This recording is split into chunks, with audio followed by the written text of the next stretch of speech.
Yeah, it is another episode of the Autumn Windbags. RJ Clifford, Juan Soto. Let's have some fun today. The Raiders come off of a very long week.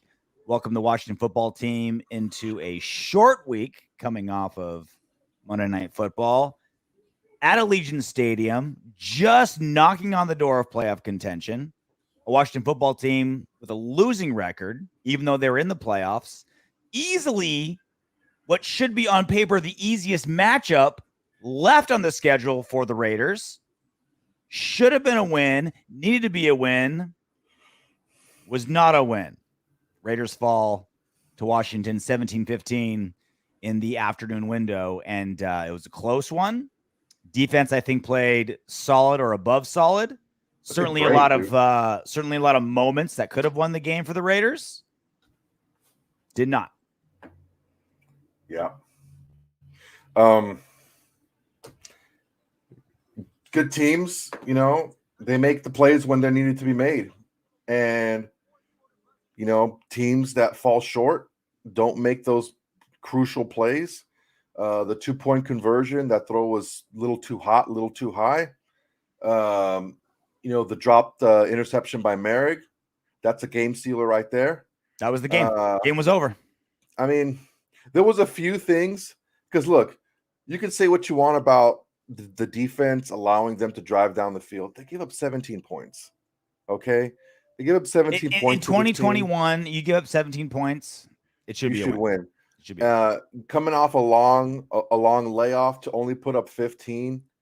That's just not good, man. It's not good. It's the long leash we've given the defense this season because of how bad they were last season, right? We talk about it almost every show. Historically, the worst defense in the history of the Raiders last season, drastically improved this season. Still not good and getting worse. Like around week 6 or 7, we were average on almost every important metric in defense. Points against, passing yards against, we were 15th, 16th, 17th, 18th ranked in almost everything. And we're like, great, awesome. Like based on what we've been doing, this is fantastic. I'll take average all day long from our defense. It's gotten progressively worse since. Today, solid performance by the defense. And I keep texting you back and forth. Like, I don't know what the verb is, what the opposite, was it antonym? A synonym is the same thing. Antonym? Is that the opposite? What's the antonym? What's the antonym of an opportunistic defense? That's what the Raiders defense is. We're not opportunistic. We had 3 interceptions gifted to us by Taylor Heineke. We grabbed one. We were gifted ball into the palms of our DBs and just fumbled out. Now, we'll get to the offense here in a second. Carr, running game, everything for sure. But just acknowledging, and again, I'm giving the defense a really long leash because they've improved so drastically from last season. But the opportunities that we lost on defense really hurt. Really, really hurt. And it wasn't even like we needed Max Crosby to make a big play or Yannick Ngakoue make a big play. It was like, make the basic play. Make the interception fell into your bosom and just like hang on to it play. And they didn't. Yeah. And Crosby did make a big play. Crosby did make a big play. He did hit the Heineke's arm. That ball, for the one interception we had, he had, assist. And freaking Haywood almost dropped that. There should be 2 assists on that on the interception. It was Crosby's pressure, and then who'd you just say? Who? Hayward. Yeah, Hayward tipped it, and then it fell into Nate Hobbs' hands. Like, you're being very polite. Hayward did not tip it. It hit his hands and popped out. That was the epitome of the Raiders' turnover performance this season. Like, that was it. Max Crosby ruining not just like wrecking the backfield of the offense, but like screwing up the flow of a quarterback, right? Like, he's so good at screwing up the timing and flow of a quarterback. I'm going through my progressions. Oh shit, Max Crosby's like beat a double team while he's being held and choke slam and the refs aren't calling it. I got to speed things up and move. Crosby calls it, bounces off one DB's hand, falls into another DB's hand, and we finally, like, that's literally what it takes for us to get an interception. Max Crosby maiming a quarterback, bouncing off the paws of one DB into the palms of another DB. That's what's required for this team to get an interception. I just want to be clear about how I feel about the direction of our team. Just because we're better than we have been doesn't mean we're that good. And one of the big things that really good coaches stress is just make the play that's there, right? Mm-hmm. We've heard Belichick say, do your job. Like Parcells and others have said, make the play. When it's there, you got to make it, right? Yeah. You don't have to do anything superhuman, but just make the play that's there. No one on that team right now feels worse than Trevon Merrick, and no one should. And these are some of the things that I talk about when I say don't look at the total stats, look at when the game's on the line. That's what matters. All that other stuff just sets you up for those game-winning plays.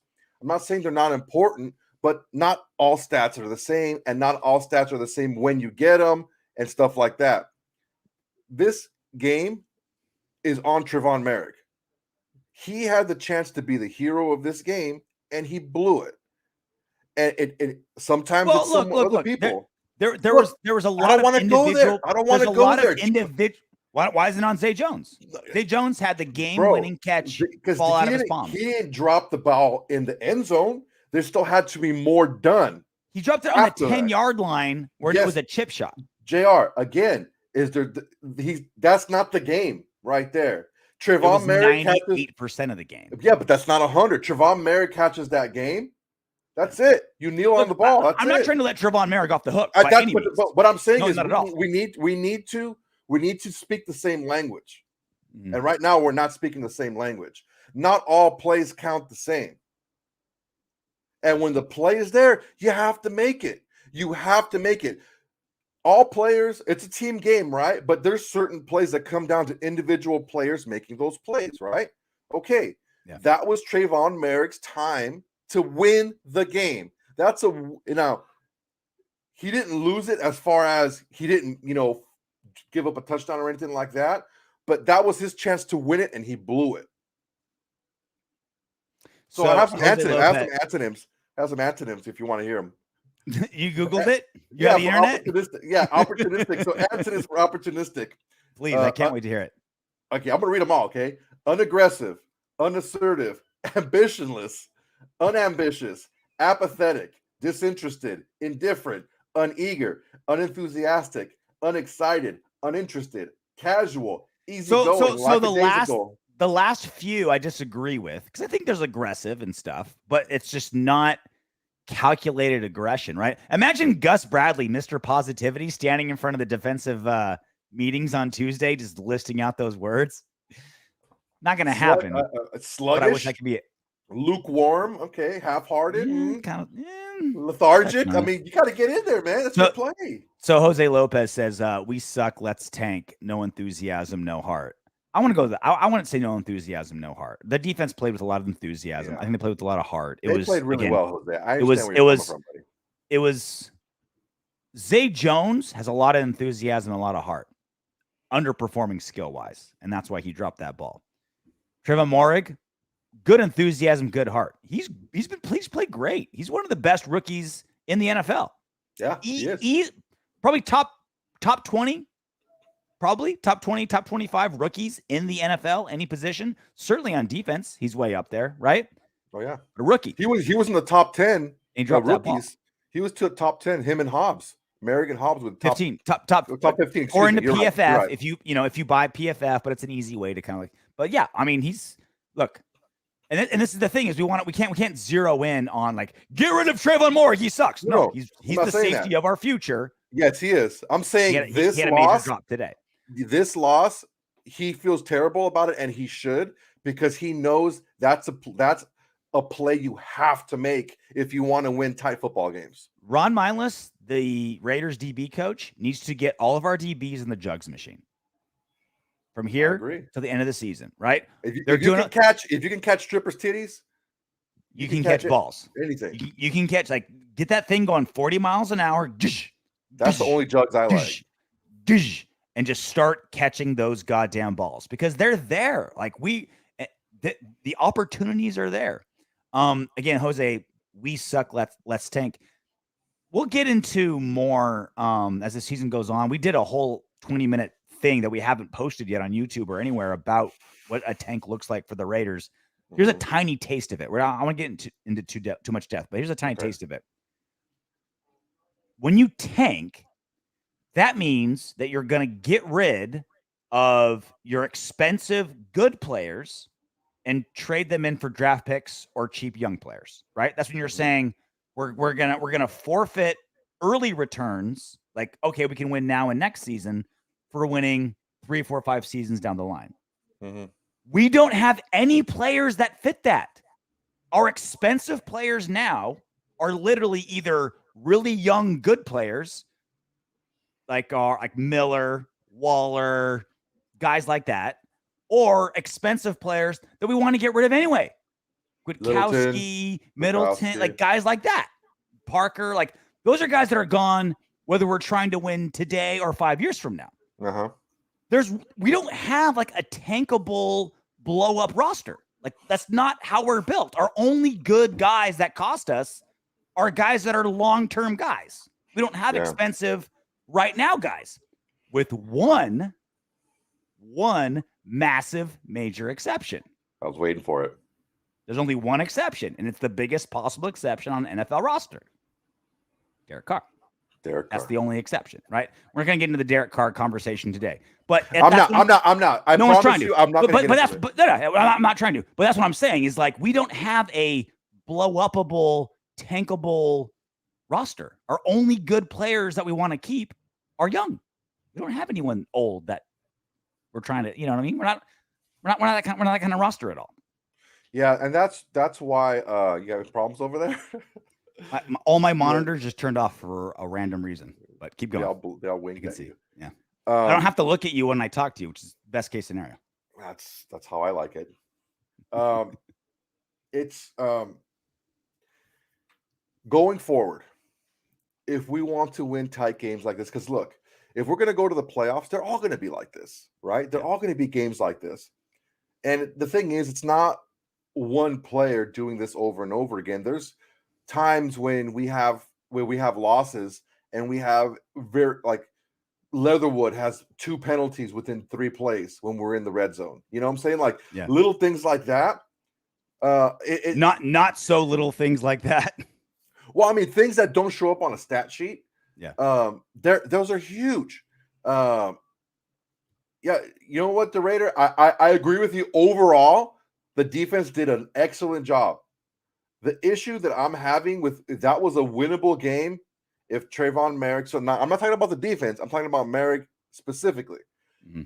Have to make the play, man. You have to be opportunistic. You have to have that defense that makes the play that's there. It wasn't a superhuman play. It wasn't it wasn't an OBJ one-handed out of bounds catch. It was a play that hit both of his hands, and he has to have it. For the millionth time, like because the defense has been so terrible, we've forgiven the defense of all their sins. Like, oh, you forced a punt? Yay! We're shooting fireworks. We're doing backflips, as we should, because of how bad the defense has been. Like, we should be celebrating this defense based on the history that we've had, right?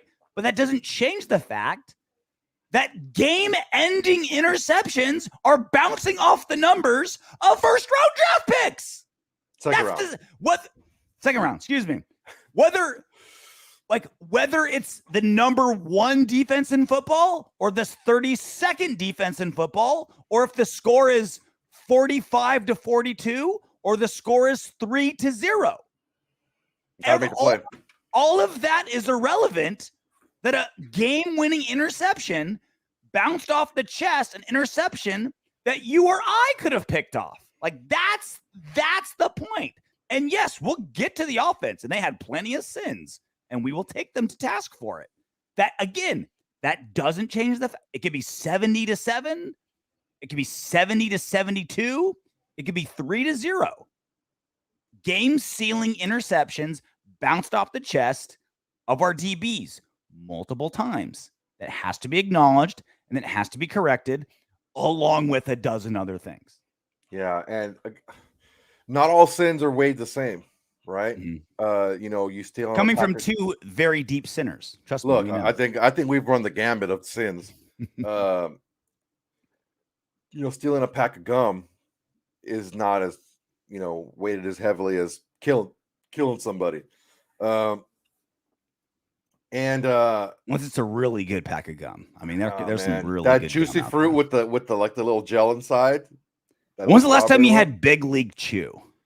Oh, I actually had some maybe a few months ago. Somebody from my job had some and gave me some. It's still like maybe 10 chews, and it's like it's still wax. Trash. It just feels fun, It's in a pack, Hey, that's like me piping it from the back. It's short, but it's good. Like that. Those first 10 chews are those first 10 strokes are money. Okay, but short from the back reminds me of your youth. Yeah, right. So I even forgot what I was fucking saying. Not all sins are the same, and not all defensive plays count the same. And just because you held a team to 7 or you held a team to a low amount of points, doesn't mean that the defense played great, and you can't blame the defense for this loss, because sometimes what about all those games that we won in the 30s or low 40s?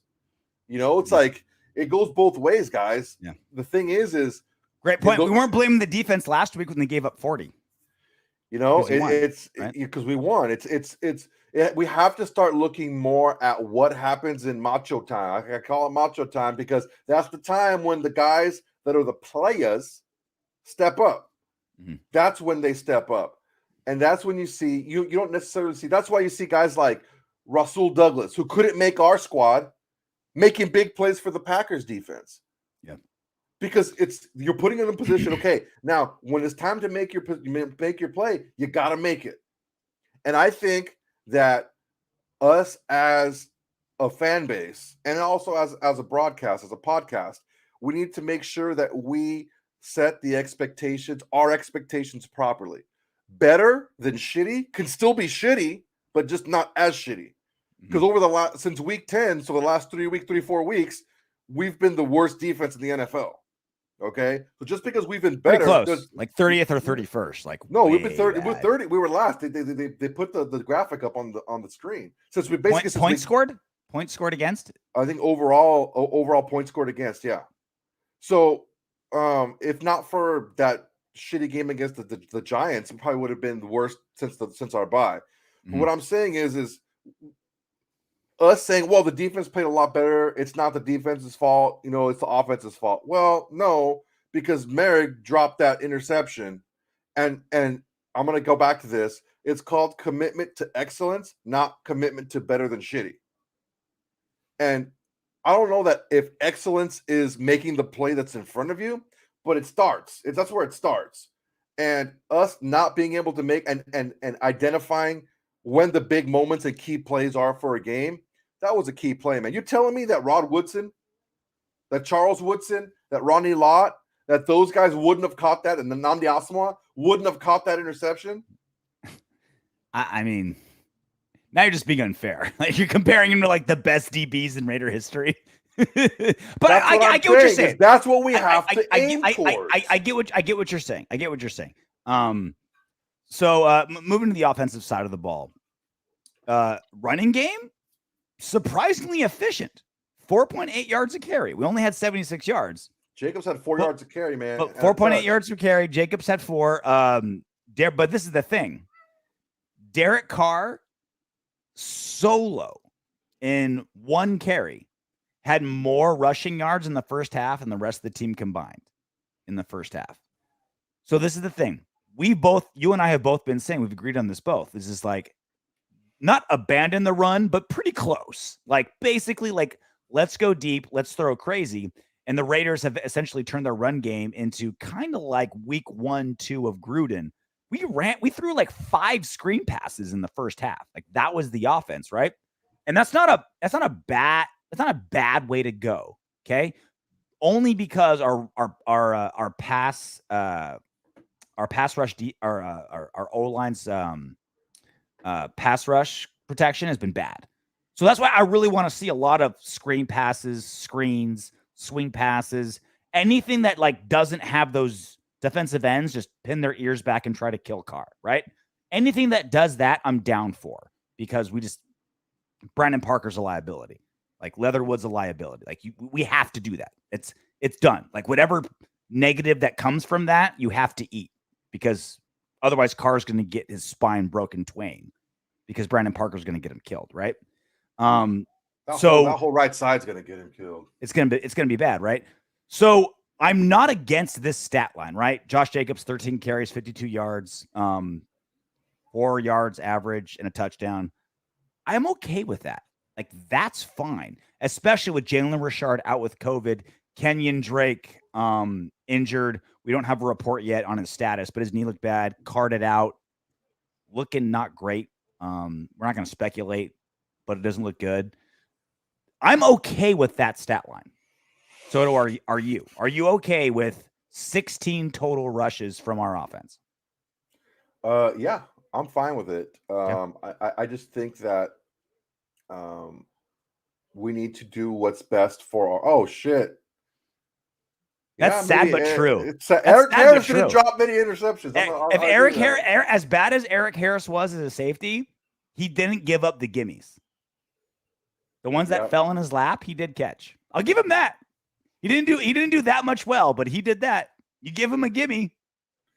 Yeah, he's gonna take it. I'm okay with the amount of carries that Jacobs had, because they did seem like they made an impact, right? Like they were a change of pace, or he got a first down, or not very many negative plays in the running game, which is all we can ask for, really. We should be, and we are right now. We're our passing offense, which we should be, and the run was the change of pace. I think when people are like, oh, we need to focus on the run, focus on the run. Well, if we don't have a good line that blocks, that can move people when they know we're running the ball on obvious running downs, it's not going to work, which it didn't in the past. So I'm okay with this. Derek Carr, 28 of 38, 249 yards. Not a terrible stat line. Generally, like statistically, his stat line's pretty well. He played pretty good. He was under a lot of pressure. He gave up 2 sacks. Those are ones where he had no chance. He moved pretty well in the pocket today. No turnovers. So that was good. He did miss a couple pretty wide open receivers, which sucked. Overall, a decent game by Carr, considering the circumstances. Again, it all comes like this has been, I think, the crux of, again, not trying to start the Carr conversation completely right this second, but like that's been the crux of the Carr conversation is Carr has to win the game for the Raiders, because this team isn't good enough to win the game unless Carr plays fantastic. And Carr didn't play. Carr played fine, but not fantastic. And then therefore we lost. But it's like Zay Jones is dropped too. It's like there's no hard and fast black and white hyperbole storyline you can give this game, because there were so many little. Zay Jones is dropped, Trevor Morris is dropped. It's like you can't say like one particular storyline is built perfectly based on this game. It's not that kind of game. I will say this game encapsulates our season. For sure. This game encapsulates our season, and dare I say encapsulates Derek Carr's career. A lot of good, a lot of bad, some that could have been better, some that wasn't his fault. Ultimately, didn't win the game. Yeah. Ultimately, didn't win. And the problem that I have is I don't know that Carr is that dynamic type of player to make up for a lot of what's around him. He needs to have a lot, and unfortunately, his team let him down today. Carr played okay. I wouldn't even say he played good. He played okay. He threw the ball out. That's why he had 250 yards. But if you take a look, I mean, he only 6.6 threw yard 38 average. times. He threw under 40 attempts. That's not a lot. Like he really. Well, I mean, Those attempts should be more. Those attempts should be more. What do you want, Paul? Get out of here. He's pissed. He's pissed. He's fucking pissed because the Raiders lost. So look, I understand where people are coming from, and I'm not trying to bash on anyone in this game. What I'm saying is this is what we've come to expect when we have close games like this. It's either one or the other. Either the defense plays great and the offense sucks, or the offense plays great and the defense sucks. It's like we can't really just seem to get everyone on the same page. Like, let's just decide to play well. So this Hunter Renfrow, 9 receptions, 102 yards. I tweeted this out. I was like, with Ruggs out and Waller out, like Renfro's going to go nuts. And he had a 100-yard game. I love Hunter Renfrow. You love Hunter Renfrow. Raider Nation loves Hunter Renfrow. Hunter Renfrow should be loved. It's awesome. But when he has more receiving yards than the next 4 receivers combined, Jacobs, Morrow, Edwards, Jones, more than them combined, that's a problem. He's a 5th-round draft pick. 4th? 5th, right? 5th round draft pick, right? And we love him. Great slot receiver. Steal. Pay his ass when his rookie deal's up, right? Love him, Raider. Not bitching about Hunter Renfrow. But when he is hands down the best passing weapon we have in a game, that's a problem. That's a massive problem. And that was a major issue today. Like we want to be this wide open passing, like throttle wide open passing offense, and that's who we are. But when Hunter freaking Renfrow is the guy, not, great option or, security blanket or third and Renfrow, but no, like, okay, he's the dude. He's our new Darren Waller. That's a problem. Can't win that way. That's a major kick in the dick to our offense. We need to be, I keep on using this word and I'm trying to find a better one, but I really can't. We need to be more dynamic in every sense of the word when things don't go our way. We weren't dynamic passing the ball. We need sparks. We need random sparks, right? There was one play. We need more of these. What was the one play? It was, what was it? It was when Marcus Mariota was in. He was like lined up in shotgun. Slot. He was started out in shotgun. Derek Carr was in the slot. They shifted, moved Carr, Mariota out there. The entire defense is staring at Mariota, who's lined out wide, and that's when Foster Moreau got like a 25-yarder. Right? We need more stuff like that. Sparks. And you're not gonna. That's not gonna be your bread and butter, right? You're not gonna live by those plays. But when Greg Olsen has to realize how sluggish and stagnant this offense is, and it's going nowhere, you're like, okay, let me look at 7 of these, suck me beautiful type plays. You got to have more of them. We had one. We had one of those plays. Like let's do something crazy. We had one of the most expensive second string quarterbacks in football. Use his ass. Like use him with stuff like that. We had one play like that. Yeah. 6.6 yards per play is not going to get it done passing wise. If you're going to be a passing offense, I applaud Carr for, and I don't know if you saw this, but this is what I saw. I saw him almost like it was a forced thing where he was like, okay, no, I can't check it down. I need to push the ball down the field more. When he got pressure, when he was stepping up in the pocket, he's like, no, I can't. I got to throw the ball deeper.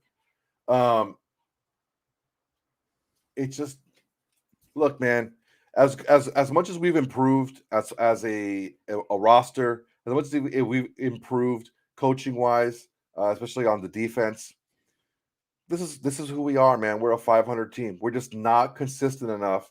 We don't make the plays that needed to be made consistently enough to be thought of as a team who can make the playoffs.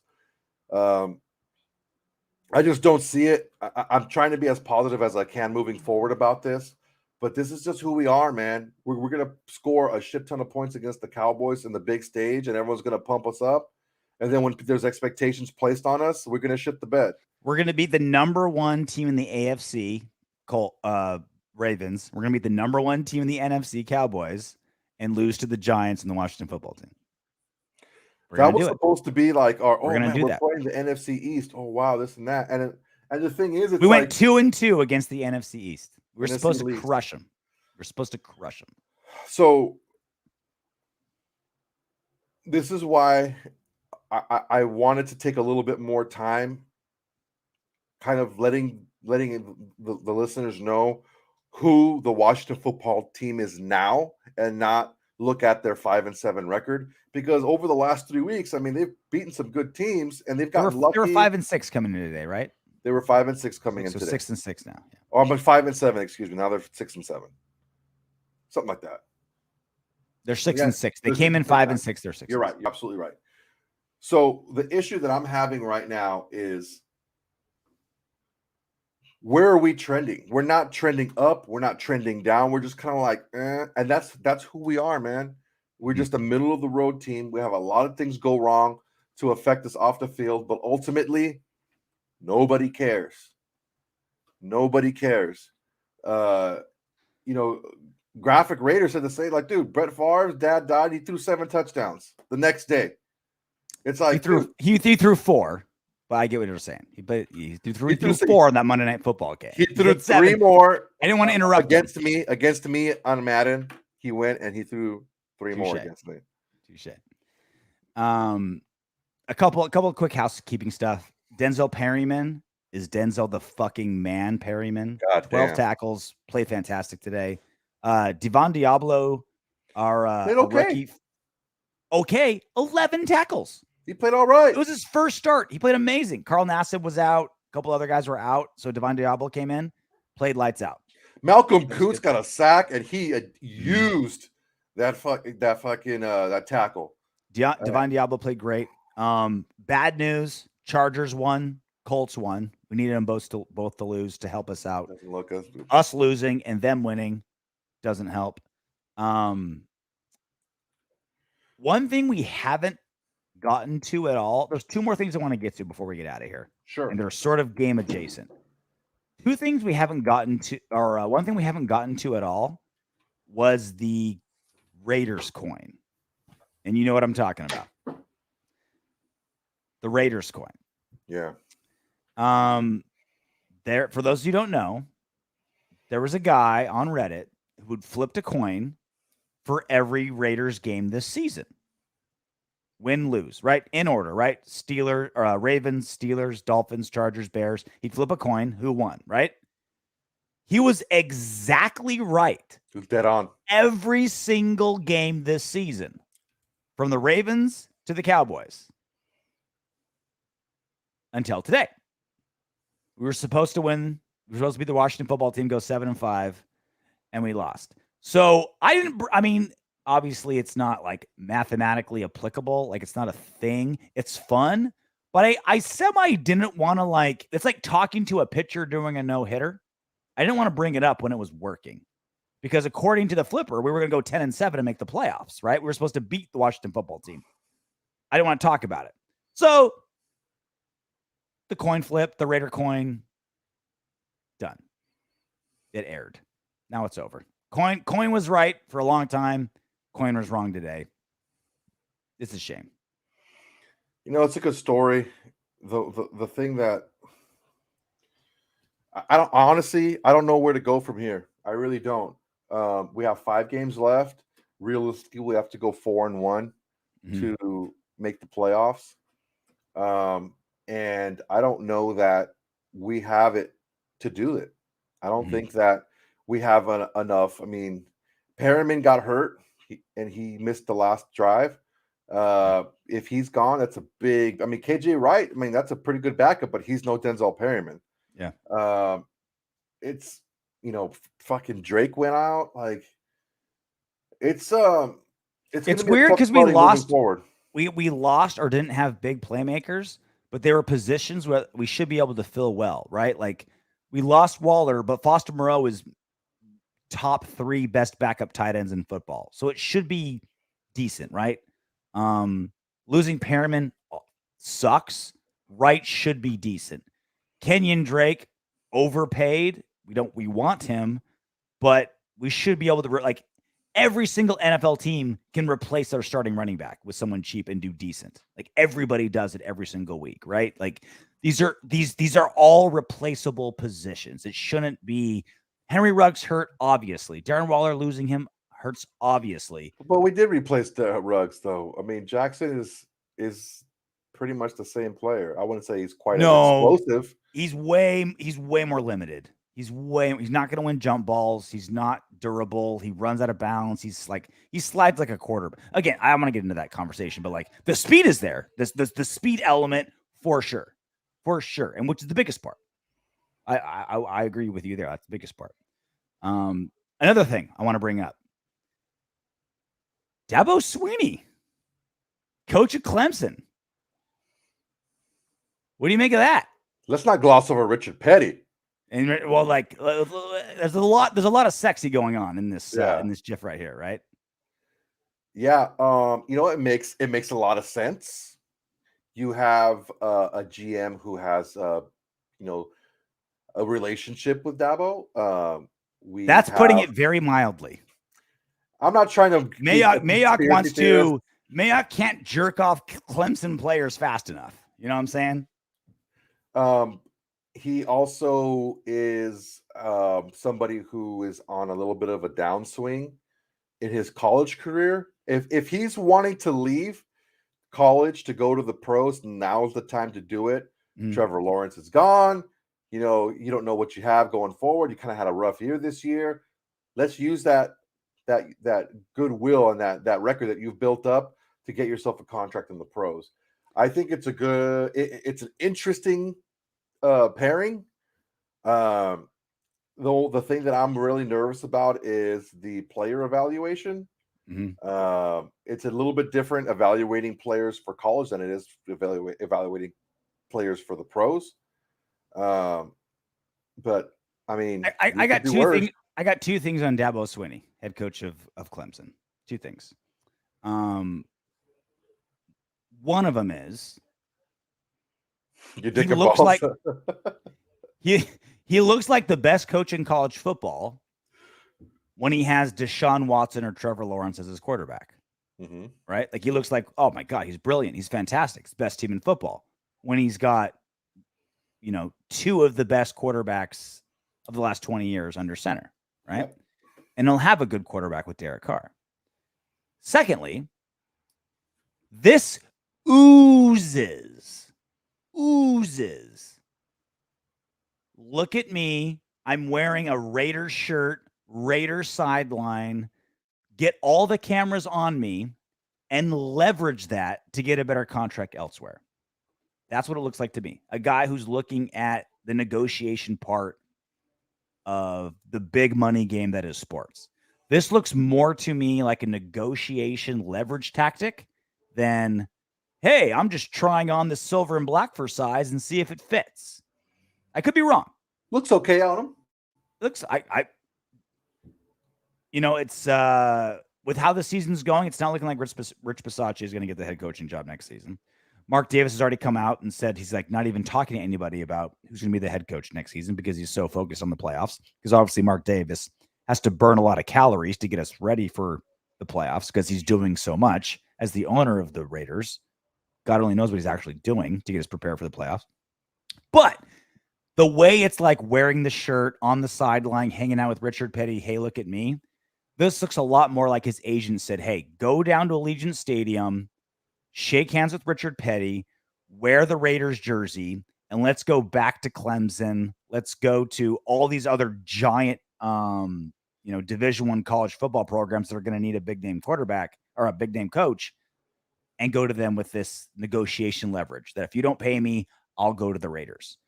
Again, I have no inside information, but a guy who's worked in sports for 15 years and been a part of these things, that's more what it looks like to me than a guy that says, I want to go be the coach of the Raiders. My 2 cents. Yeah, I mean it makes sense. But doesn't mean that he's not interested. No, again, I will tell you he can something do right it. now. Mark Davis is not Sneaky Beast has a question for you, Soto. can Want I to ask answer it? you a question? Who's the coach of Alabama? Nick Saban? Hey! You almost got me, Sneaky Off Beast. the You top of almost your got me. head, you have a cheat sheet in front of you. I do Admit it, not. I Soto. swear. I swear. I don't. I'm very green. I don't own paper. Inside joke. Inside joke. There's been multiple times where you've brain farted on Nick Saban's name, and I've had to help you. And then Tell me Sneaky about it. Beast It's remembers. Yeah. super embarrassing. Yeah, I Mark Davis has no chill to him. Everyone knew he wanted John Gruden. He shit all over the Rooney Rule and said, "You know what? Fuck you guys. I'm gonna fucking hire John Gruden because I want to." This is a Mark Davis move. Hey, you know what? You know, Mayock here. You know this guy. Yeah, he likes you. You know what? I like you too. You should come over, and we could put on white jumpsuits and go vertical. Now, if Dabo Swinney had like the Mark Davis bowl cut and like some dad jeans on and a fanny pack and like went full Mark Davis, then maybe I'd buy him really wanting to be a member of the team. All right. At the end of the day, Taylor Heineke, 23 of 30, 196 yards, 2 touchdowns, only 1 interception. It should have been 3 or more.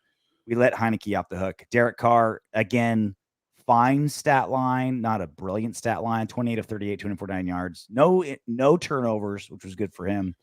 Josh Jacobs, 4 yards per carry, good. Only 13 yards for 13 carries for 52 yards. We held Washington to under 115 yards total rushing, which is semi a win for us. Again, defense played pretty well overall. Hunter Renfrow played fantastic.